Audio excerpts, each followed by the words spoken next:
ନମସ୍କାର ଭାଇ ନମସ୍କାର। ଆଜି ଅଲଗା ପ୍ରକାର କଥା ଟିକେ ଯଦି ଖରାପ ହେବେନି, ଏଇଟା ଗୋଟେ ଭାରି ଲଜ୍ଜାଜନକ କଥା। ମୁଁ ଆପଣଙ୍କ ଆଡେ ଖୋଲିକି କହୁଛି। କଥା କଣ କି, ସେ ଯୋଉ ଚପଲ ମୁଁ ପିନ୍ଧୁଛି, ସେ ନୂଆ ନୂଆ ଚପଲ ମୋ ବାପାରେ 14 ବର୍ଷ ମୁଁ ତାକୁ ପିନ୍ଧିନି। ଏତେ ପଇସା ଚପଲ ମୁଁ କୋଉଠି ଆଣିବି? କଥାଟା କହିକି ଆଣିବାର ବାଟ ଅଛି, ଜାଗା ବି ଅଛି। ପଚାରୁନାହାନ୍ତି କୋଉଟା ଆଣିବି। ସୋମବାର ଆଉ ଗୁରୁବାର ଏଇ ଦିଟା ବାର ଭଲ ବାର। ମହାଦେବ ମନ୍ଦିର ସୋମବାର ଦିନ ଭାରି ଭିଡ଼, ଗୁରୁବାର ଦିନ ମାଙ୍କ ମନ୍ଦିରରେ ବେଶୀ ଭିଡ଼। ମୁଁ ସୋମବାର ଆଉ ଗୁରୁବାର ଦିଟା ଭାରି କରିଦେଲି। ଚୁପଚାପ ଯିବି ମୋର ମହାଦେବ ମନ୍ଦିରରେ ରୋଜାଣିଲା ଭଳିଆ ବସିଲି। ମୁଁ ଦେଖିଲି ତମେ ଗଲ, ସିଏ ଗଲା, ଇଏ ଗଲା। ଦେଖିଲି ଭଲ ଚପଲ ତାପରେ କିଏ ଅଛି। ଦେଖିଲି ଏଇ ସବୁ ଚପଲ ବଡ ବଢିଆ ଲୋକ ସବୁ ଯାଉଛନ୍ତି, ଭଲ ଭଲ ଚପଲ ପିନ୍ଧିକି ଥୋଇଲେ। ମନ୍ଦିରକୁ ଗଲେ, ମୋର ମୁଁ ଗୋଟେ ଅକାକି ବ୍ୟାଗ ନେଇଥିବି, 4-6 ପୁରେଇଲି। ମୋ ବାଟରେ କେହି ଦେଖିଲା ନ ଦେଖିଲା ଭଳିଆ ମୁଁ ଚୁପଚାପ ଘରକୁ ଆଇଲି। କହିଲା ମୁଁ ଯାହା ପିନ୍ଧିଲି ଆଉ ଦୁଇ ଦିନ ଭଲ ଭଲ ଚପଲ କିଣିବାକୁ ଯାଉଥିଲି, ଦେଖା ହେଲା ବାଟେ ଚପଲ ଲଗୁଛି ହେଲା କାମ। ତାକୁ 2-4 ଦେଇଦେଲି, ସଇଲା କାମ।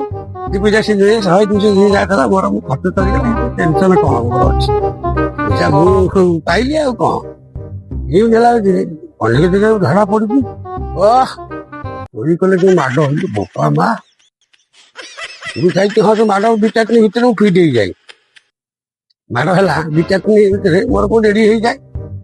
ଯାହା ଟିକେ କଷ୍ଟ ହୋଇ କୁଣ୍ଠାଇ ଘର ପଡିଯାଇ ଟିକେ ଭଲ ଖାଇକି ଢଳିଯିବ। ଦିନେ କଣ ହେଇଛି ନା, ମୁଁ ଗୁରୁବାର ଦିନ ଏଇ ମନ୍ଦିର ଚୋରି କରିକି ଚପଲ 4-6 ଆଣିଛି। ତାପରେ କଣ କରୁଛି ନା, ଏଇ ସେଇ ଗୁରୁବାର ଦିନ ଯାଇକି ମୁଁ ସେଇ ମନ୍ଦିର ପାଖରେ ବହିକି ଆଣିବି ବୋଲିକି ଆଉ। ମୁଁ ଆଉ ଜାଣିନି ଯେ ଯାହା ଚପଲ ଆଣିଛି ସେ ଲୋକାଲ ଟୋକାଟା ବୋଲିକି। ଏତେ ହିଟ୍ ଟୋକା ମୁଁ ଆଉ ଜାଣିନି। ମୁଁ ଯେମିତି ଯାଇକି ଚପଲ 2-4 ହଳ ପୁରେଇକି, ସେ ଟୋକା ତ ସେ ଲୋକାଲ ଟୋକା ଜଗିଥିଲା। ଖାପ ତୁଲି ଆସି ମୋ ହାତଟାକୁ ମାରି ବସିଲା। ବିଶ୍ୱାସ କରିବ ଯେତେ ମାରି ବଇଛି, ମାନେ ମୋ ଆଖିରୁ କଣ ଲୁହ ବୋହି ମୋ ପେଣ୍ଟରୁ ଥପ ଥପ ହେଇ ସାଡେ ପଡିଲାନି। କହିଲା ମତେ ଚୁପଚାପ ନେଇଗଲା, ଘୋଷାରି ଘୋଷାରିକି ନେଇ ଚାଲିଗଲା। ନେଇକି ଜଳଖିଆ ଦୋକାନରେ ବସେଇଗଲା। ବସେଇ ଦେଇକି କଣ ଖାଉଛୁ ଖା।